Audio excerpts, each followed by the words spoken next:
Je suis sur le mensuel. Quand j'ai eu l'idée du festival à la fin de mon spectacle au mois d'août, c'est sur scène que s'est passée l'histoire où j'avais l'adjoint au maire à la culture, Céline, qui était en face de moi et j'aime bien parler à la fin de mon spectacle au public et je leur ai dit mais pourquoi on ne ferait pas un festival l'année prochaine? Ça s'est fait naturellement comme ça. Il m'a dit banco David. Ok, on y va. On se lance un objectif assez incroyable. Ça va se jouer à 800 mètres d'altitude, au col d'Aise, au-dessus de Aise Village. C'est périlleux et ça me plaît.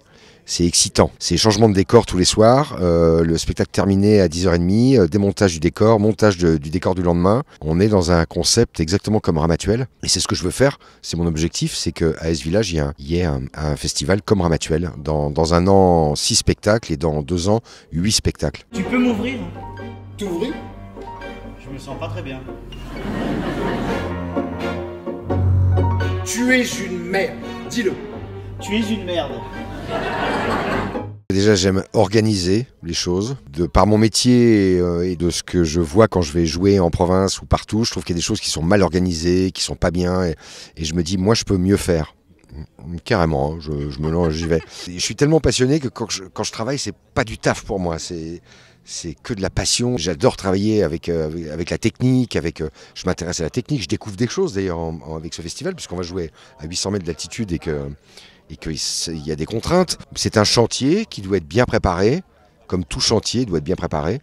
Un chantier qui est bien préparé doit réussir. Et là, on met toutes les pierres à l'édifice depuis 8 mois. Et je pense qu'on n'est pas en retard, on est prêt. Je pense que ça va être un carton. Moi, c'est Julie, la chérie de la limace. J'ai rien vu venir. Alors, un conseil d'amis, quand vous rencontrez un type et que vos amis vous préviennent que c'est un tocard, bah, écoutez-les. Je veux parler avec le public tous les soirs. J'ai envie que ce soit familial. Pourquoi pas un bord de scène, un soir. Si le public a envie de poser des questions aux acteurs, qu'il y ait des questions-réponses, je trouve ça intéressant aussi. Qu'il n'y ait pas de barrière. Il n'y a pas de barrière entre les acteurs et un public, surtout dans un festival. Festival, c'est festif. Puis après, on va jouer avec la météo, on va braver plein de choses, quoi. Des hirondelles, des moustiques qui vont passer. Je suis impatient d'être au 5 août. Ah, moi je suis Claire, je suis la femme de Boris. Je sais plus où est la vérité.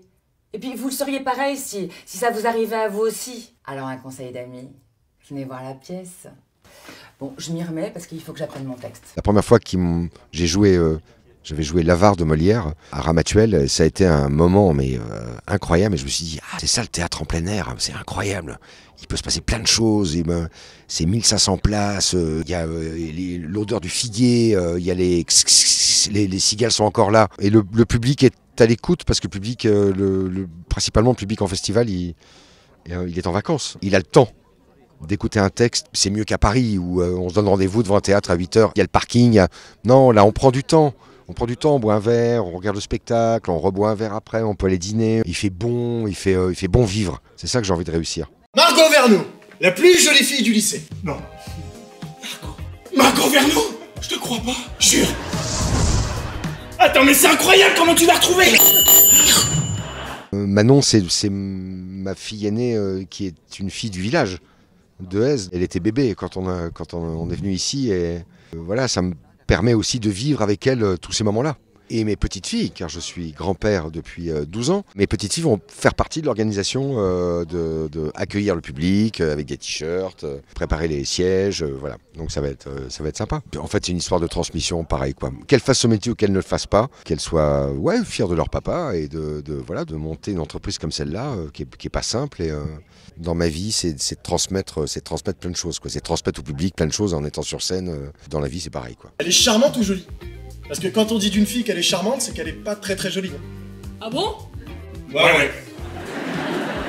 J'ai un truc à vous demander. Oh, je suis désolé Tom, je peux pas te prêter d'argent en ce moment, je suis en train d'acheter un bateau. Oh bah si je pensais vous trouver si susceptible. On n'est pas susceptible! On est fragile!